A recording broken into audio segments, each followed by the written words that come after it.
આપણે આવી ગયા છીએ રાજકોટ પાસે જીવાપર ગામ। આ ગામની અંદર આપણે એક પ્રગતિશીલ ખેડૂત કે જેને આપણે ઓર્ગેનિક ખેતી તરફ આ વર્ષે જ હજી શરૂઆત કરેલી છે અને એને આપણે ઓર્ગેનિક ખેતીની દવાઓ અને ખાતરની માહિતી આપીને એને આપણે શું રિઝલ્ટ મળેલું છે આપણે એના વિશે એની પાસેથી જ જાણીએ। કેમ છો ભાઈ, મજામાં? શું નામ તમારું? પરેશભાઈ અર્જુનભાઈ જાડા। પરેશભાઈ જાડા, બરોબર। હવે આપણે આજે માંડવીમાં છીએ, બરોબર, તો સૌથી પહેલાં તો મને તમે જણાવો કે માંડવીમાં શું તકલીફ હતી? પહેલાં આપણે પેલા પીરી હતી, બરાબર, વિકાસ બંધાઈ ગયો હતો, વિકાસ નતો થતો, વિકાસ અટકી અને પીળી ખૂબ પડી ગઈ। હા, બરાબર। પછી આપણે મુકેશભાઈએ મને એક પંપની દવા આપી છે, બરાબર। આપણે 3 સામાં છંટકાવ કર્યો। આ 3 સામાં જ નાખી દીધું? આ 3 સામાં, બરાબર બરાબર।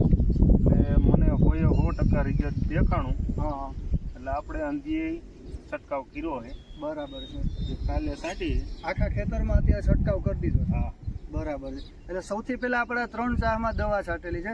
તો ખેડૂત મિત્રો તમે જોઈ શકો અત્યારના 3 ચાની હાલત શું છે, કેટલું સારામાં સારું રિઝલ્ટ છે।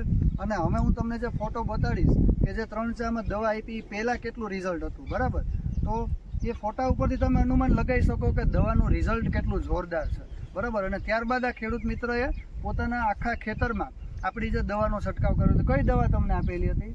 એક વૃદ્ધિવિટા, દૂધીવિટા અને ધરતીવિટા થેલીમાં? આ થેલી, બરોબર છે। હવે વૃદ્ધિવિટાનું કેટલું માપ રાખ્યું? હા, એનું આપણે રાખ્યું 30 અને ઓલું બીજી બોટલ હતી એનું 40નું, બરાબર। એટલે ટૂંકમાં સમજીએ તો ધરતીવિટા છે 20 ગ્રામ અને વૃદ્ધિવિટા છે 40 ml નું માપ રાખીને આપણે એનો પંપ બનાવેલો છે। અત્યારે આ જોરદાર રિઝલ્ટ કહેવાય છે। બીજું કે અત્યારે આવનારા સમયમાં હવે સૂયા બેસાડવાનો ટાઈમ આવશે, તો એની અંદર પણ આપણી જે ઉપજને જે કાંઈ પણ વસ્તુ છે એનો આપણે રાઉન્ડ આપણે આવનારા સમયમાં મારતા રહીશું, બરાબર। બીજી વસ્તુ એ કે આજે બીજા અન્ય ખેડૂતોને આ વસ્તુને ઓર્ગેનિક માટે જાગૃત કરવા માટે અમારી સાથે મદદ કરશો ને? કરવાની છે, બરાબર છે। તો ખેડૂત મિત્રો, જો તમારે પણ ઓર્ગેનિક ખેતી તરફ વળવું છે પણ તમને પૂરતું માર્ગદર્શન અને માહિતી નથી, તો ફટાફટ આ ચેનલને સબસ્ક્રાઈબ કરો। બીજી વાત કે જેને તમને વિડીયો મોકલેલો છે એનો સંપર્ક કરીને તમામ જાતની વધુ માહિતી તમે લઈ શકો છો।